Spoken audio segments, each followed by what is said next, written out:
Hey, welcome to another episode. So today I'm coming at you from my balcony. It's dusk, it's super mild, spring has arrived in Salerno. Today's video is all about the mistakes that tourists make here in Italy. Now, I'm specifically talking about mistakes where, you know, it puts your personal safety at risk. Now, I was a police officer in London for 6 years, so I like to think that I'm a little bit street savvy. I came here with an awareness of how to look after myself and how to look after my personal belongings. But honestly, every single year that I've lived here and there's been tourists, I've seen these mistakes made. And even on Sunday, when I went to Naples to film this little vlog right here, I saw these mistakes in action and I was like, okay, enough, Claire, you need to record a video. So let's get into this video, shall we? So the first mistake that I see tourists make all the time is not paying attention to their personal belongings. And what I mean by that specifically are expensive personal belongings like cameras and mobile phones. Now, what I saw on Sunday, excuse the noise, welcome to Salerno. What I saw on Sunday was literally something that I was gobsmacked. I was like, I cannot believe I'm looking at this. And I wanted to say something, but I didn't because I don't know. I didn't think I'd be understood. But basically, there was a group of tourists. I think they were German. I'm not sure. And basically, they had an iPhone 13 Pro Max, so like the latest version of the iPhone, like maybe 1,200 euros upwards depending on the memory capacity, sitting on the edge of their table right where everybody passes, completely unattended, face down. Anyone could have swiped that phone and run off and it would have been gone. It was literally like, what is wrong with you? Like, when you are on holiday, you have to have your wits about you more so than when you're in your own country where you kind of understand the neighborhoods and where you can get away with doing things like that. But here in Italy, especially in Naples, like I love Naples, I love the vibrancy and the energy, but let's be real, it's raw and it's gritty and there are bloody criminals that live there as there are in any other city. Naples has got a reputation, and let me tell you something, like, it's not the place where you leave expensive gadgets lying unattended on tables. It just isn't. So that is the first thing I would say. Pay attention to your personal belongings. I know Italy is a beautiful country. You can get lost in the romanticism, the countryside, the music, the weather, the food, the people, the sea, whatever part of Italy you are in and wherever you may be, you can get lost in the beauty of your surroundings. But do not be fooled. There are criminals that live here. Crime exists, and you need to have your wits about you with your personal belongings. So whatever you do not leave expensive items of equipment, money, anything of value unattended. Just don't. Okay, so mistake number two that I see tourists make is actually looking like a tourist.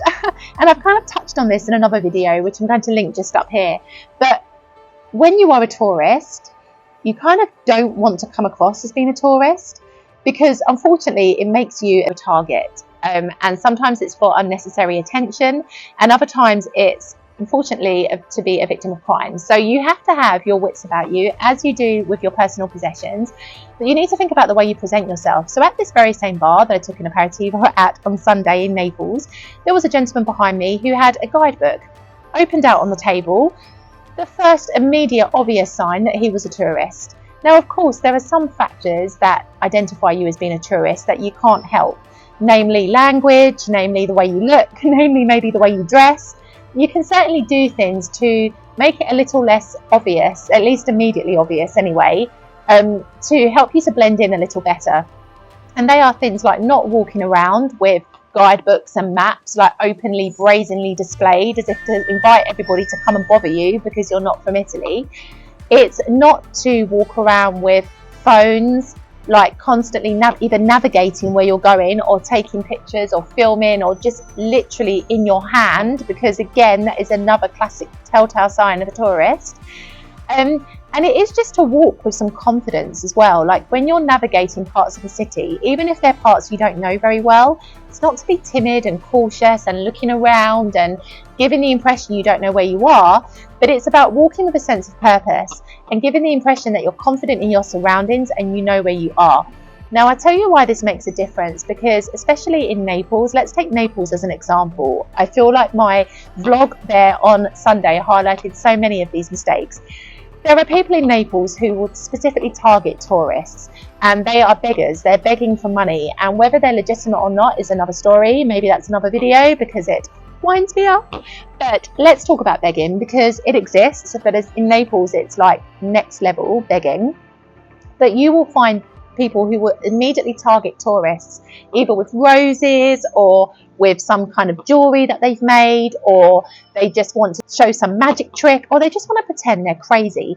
Now, I'll give you an example. We had a man at our bar on Sunday, and I'm still to this day unsure if he was mentally unwell or whether he was just acting. Like, I really don't know. But he was basically standing around the tables where, I might like to add, other groups of tourists were sitting, and he was just like pretending to communicate with the air and just staring at the groups of people at the tables and just pretending to communicate with the air and just staring at the groups of people on the tables in this repetitive way, but really getting quite up and close to the people that were sitting at these tables. And then of course he came to our table, of course, and he was staring and he was like doing his little magic trick in the air. I don't know what he was doing, and I didn't look at him because, like, my boyfriend knows that, like, this kind of behaviour irritates me. And then he came over later and said to my boyfriend, "Oh, where are you from?" My boyfriend was like, "Palermo."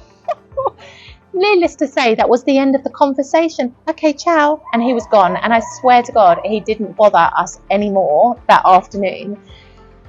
What can I tell you? Like, literally, oh, my lights have just come on. You've just seen my lights come on. What can I tell you? Like, literally, people target tourists.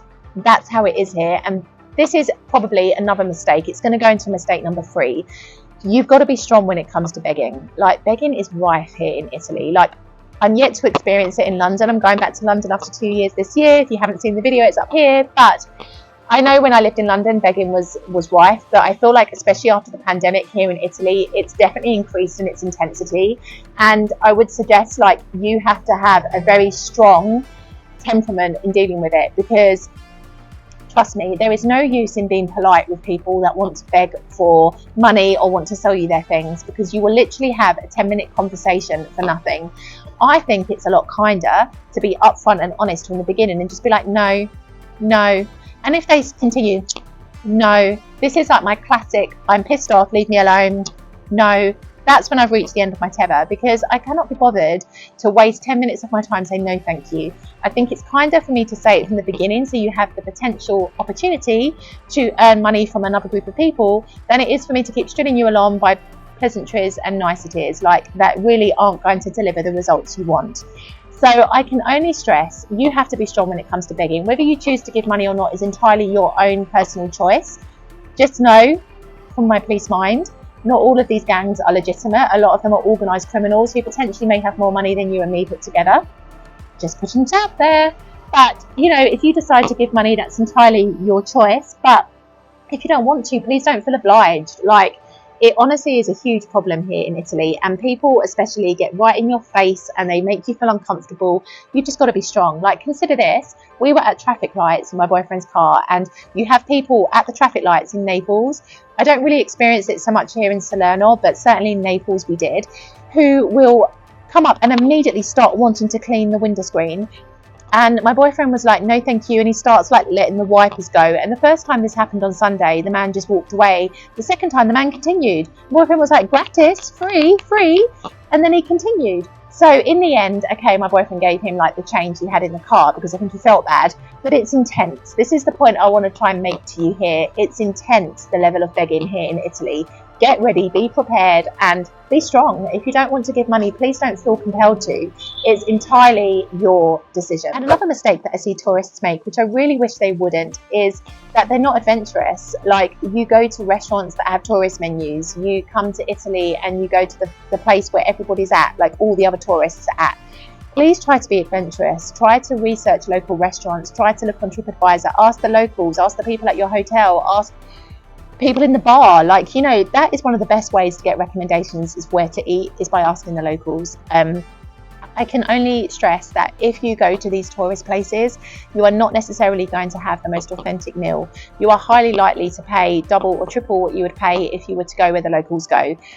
This is evident enough. If you see a place full of tourists, trust me, you are not necessarily getting the full Italian experience. Now, I don't mean to like discredit these businesses. Obviously they have to earn a living, but I'm thoroughly against businesses that potentially charge more to tourists than they would do to the locals. Like, I'm totally against that. And I'll give you an example. We have a street in Salerno called the Aroma, which is where there are lots of different restaurants, and it's basically like restaurant after restaurant after restaurant, and it's a typical tourist trap here in Salerno. And you have restaurants there that charge bloody €7 or €8 for a margarita pizza, €7 or €8. Here in Salerno, if you know where to go, you can pay €3 or €4. So a little bit of an example, but honestly, if you go to places where the tourists frequent, you can expect to pay more money. So try to be adventurous, try to research, try to ask people. Ask me if you're coming to Salerno where to go. Like, you know, ask the people that know. Look on forums, ask in groups. Look on oh my goodness, where am I thinking? Lonely Planet. Lonely Planet is amazing for like telling you where the locals go and finding real authentic places.